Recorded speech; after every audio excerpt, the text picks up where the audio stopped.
Bonjour, c'est Cucu, j'espère que tu vas bien. Alors aujourd'hui, on va parler ensemble de comment bien tailler son crayon. Alors souvent, les gens déjà, ils taillent leur crayon comme si ils faisaient un exercice de maths, c'est-à-dire pour écrire.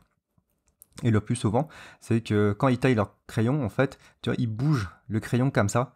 Et forcément, le crayon se casse, la mine du crayon se casse beaucoup plus facilement parce que ça exerce une pression sur la mine. Et c'est vraiment pas ça qu'il faut faire. Et si tu veux faire ça, tailler ton crayon au taille-crayon justement, de toujours essayer d'être précis et de pas trop bouger.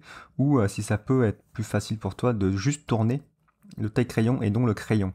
Et d'avoir un mouvement unique et circulaire. Ensuite, si tu veux bien tailler ton crayon, ce que je recommande surtout à tout le monde, c'est d'utiliser un taille-crayon mécanique. À pas utiliser en atelier d'art parce que ça fait du bruit, mais c'est vraiment sympa. Parce que déjà, ça, tu vois, que ça fixe déjà ton crayon, c'est-à-dire que tu ne vas pas exercer une pression sur la mine, et en plus, il y a un mouvement unique et circulaire, tu vois, tu tailles comme ça, et tu verras, en plus, c'est super rapide et c'est beaucoup moins chiant que tailler son crayon à chaque fois. Tu vois, c'est très rapide et t'as une mine qui est vraiment bien taillée. Là, je vais casser la pointe là. Là, c'est surtout pour te montrer que c'est hyper rapide et simple de retailler la mine. Tu vois, là, le taille-crayon s'est cassé. Voilà, j'allais dire qu'il est de bonne qualité. Mais en fait, c'est un mouvement mécanique. Du coup, dans le fond, c'est une très bonne qualité, mais c'est l'enveloppe qui est un petit peu pas cher, on va dire, un cheap, pour dire un mot en anglais. Je l'ai acheté au Vietnam pour 2-3 euros et voilà, ça fait 6 ans qu'il me sert depuis que je suis étudiant en fait. C'est super robuste, on va dire entre guillemets. C'est surtout l'intérieur et donc tu vois, tu peux bien tailler ta mine. Et de la même manière, en fait, ça va te laisser une partie taillée beaucoup plus importante que le crayon. Le crayon, ça va te laisser, tu vois, la partie qui est taillée là. Si tu vois à gauche là, bon, c'est un petit peu de mouvement, mais tu vois que la mine là, elle est beaucoup plus importante. Tu vois, la zone de la mine est beaucoup plus importante qu'un taille-crayon normal. C'est parce que là, tu vois, on a un taille-crayon qui est fait pour dessiner. Et de cette manière-là, ça te donne déjà une fluidité dans le trait. Tu vois, mais avec la bonne manière, déjà, tu vois, tu peux avoir des traits précis et des traits larges, tu vois, à la manière dont je dessine. Et je recommande vraiment de dessiner comme je dessine, tu vois, comme ça va te permettre d'avoir beaucoup de variétés de traits.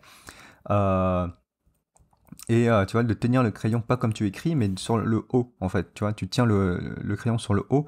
Voilà, tu vois, là, je te fais un petit exemple d'un œil. En fait, tu peux vraiment bien contraster ton dessin et d'avoir un meilleur contrôle des valeurs. Ensuite, il y a le tie-mine aussi. Moi, je dessine beaucoup au porte-mine parce que je préfère. C'est mieux que tailler le crayon à chaque fois. Comme ça, au moins, tu as un truc qui est tout le temps taillé à 2 mm maximum. Mais sinon, il y a le porte-mine qui est bien pour arranger les choses. En fait, ça fait comme précédemment. En fait, ça te fait un angle vraiment bien comme il faut pour dessiner. Bien taillé, tu vois. Et de cette manière-là, aussi, tu as, une mine qui est large. Tu vois, tu peux allonger la mine. Moi, j'allonge souvent la mine de cette distance-là pour avoir un angle beaucoup plus qui est plutôt adapté à ma manière de dessiner. Et ce que j'aime bien aussi, c'est d'utiliser, d'acheter des porte-mines avec taille-mine intégré. Comme ça, tu ne te compliques pas trop la vie à avoir un porte-mine sur toi. Tu en as déjà un au bout de ton crayon. Et tu vois, ça te permet de faire des aplats et beaucoup de variétés de traits. Un fin, un large, un fin, un large. Et ce qui est vraiment sympa. Tu vois, tu peux même concentrer ton dessin, tu peux mieux appuyer, tu vois, avoir un dégradé très uniforme, un aplat plutôt, uniforme. Et tu vois, je te refais encore les mots là, c'est vraiment bien taillé et ça permet aussi de faire des traits très nets. Ensuite, pour le cutter, c'est, je crois, on va dire mon taille-crayon préféré. Tu peux tout faire avec le cutter. Bon, c'est sûr que ça peut pas t'aider à tailler une mine, enfin d'un porte-mine, mais sinon tu vas voir comment je taille ici là. Tu vois, quand tu as déjà un crayon comme ça, prends bien ton temps à bien tailler ton crayon. Et là, je ne taille pas, surtout ne taille pas encore la mine. Tu vois, quand tu es là, ne taille pas la mine parce que tu vas mettre des mauvais à-coups dans la mine. En fait, ça va te faire comme si c'était comme si tu découpais du bois. Et du coup, ça va créer des petites coupures dans la mine et ça va fragiliser ta mine. Donc ici, tu ne vas couper que le bois. Tu vas laisser, en fait, tu vas mettre à nu la mine, surtout à nu la mine sans la toucher. Donc tu coupes juste le bois et c'est juste après que tu vas tailler la mine. Et là, tu vois, je coupe, là, je vise, tu vois, je cherche enfin, je cherche à laisser suffisamment la mine à nu. Et ensuite, tu vois, par exemple, ce que tu peux faire, c'est retailler la mine après. Tout doucement et de cette manière-là, tu vois, tu as quelque chose de contrôlé et de propre. Tu vois, tu peux faire des aplats facilement, des très larges aplats, et d'avoir des traits très précises, tu vois. Déjà, tu as deux variétés de traits différents.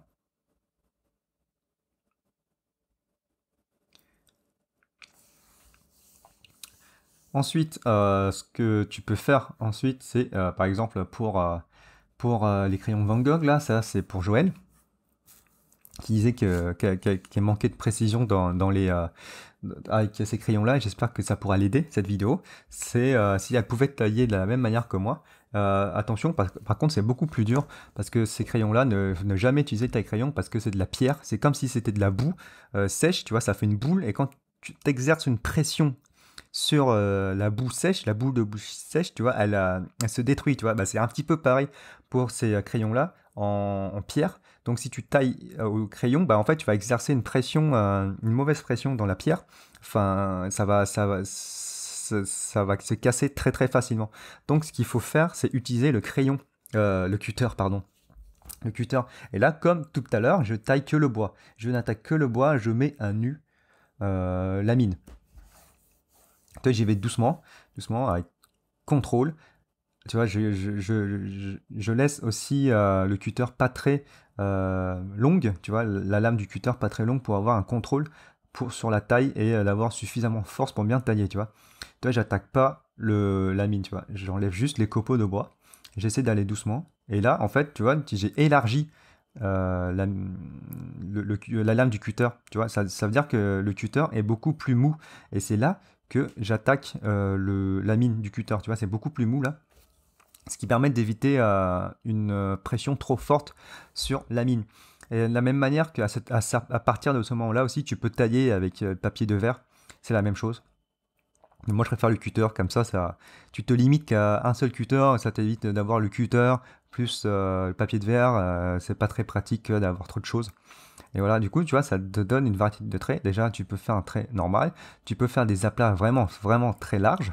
Et si tu dessines comme moi, à la manière de ça, tu as un trait très, très contrôlé, tu vois. Dessiné dans le sens de la mine. Et je vais te faire une petite démo de l'œil aussi, là. Je crois que c'est là, ouais. Là, je te fais une petite démo de l'œil, tu vois. Tu fais une boule. Ça te permet, tu vois, de dessiner comme ça. Tu fais une boule. Et ensuite, ça te permet, tu vois, de contraster ton trait, déjà, tu vois. Mettre des points, les aplats qu'il te faut.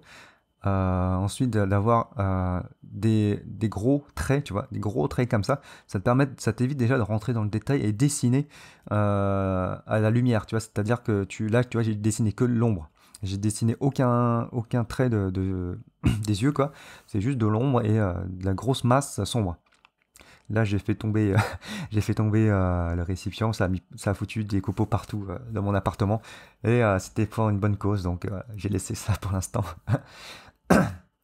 Le dessin est super bien contrasté, tu vois, il y a plusieurs traits différents et tu peux varier facilement tes traits et aussi tu peux avoir un mouvement naturel de ton trait, de cette manière de tenir ton crayon.